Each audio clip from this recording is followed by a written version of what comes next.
Hi everyone, welcome to my channel. Today we'll do the same test that we did the other day with the Mercedes, and we'll check out how the alarm system on the town car works.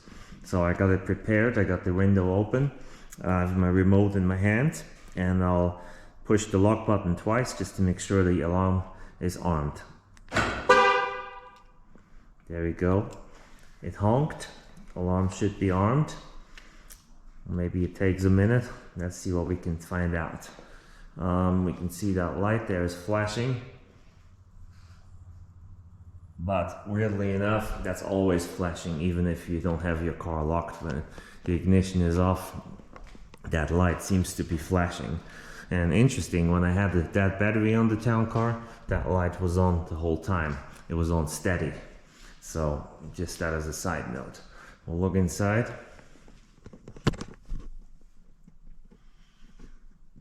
I can't see any lights, nothing on. See, I can wave my arms around here. You can shake the car.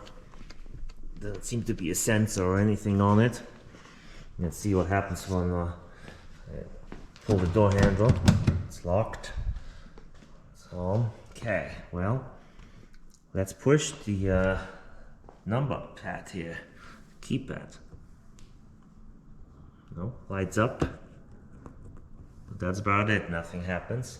Alright, I'll pretend to break in and I'll pull the door handle from the inside. There we go.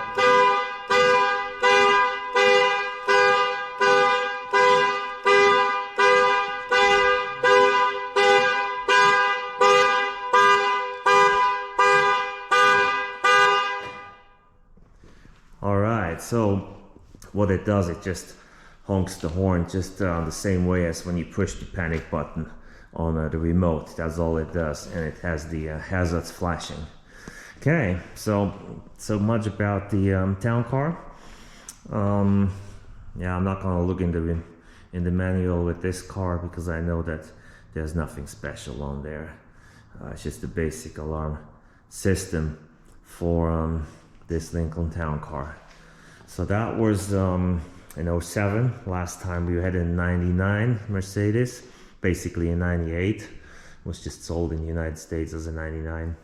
Next time we'll do a new vehicle, probably my Explorer here, and we'll see what that does and how the alarm system works. If you like this, please keep following the channel, and I'll talk to you soon.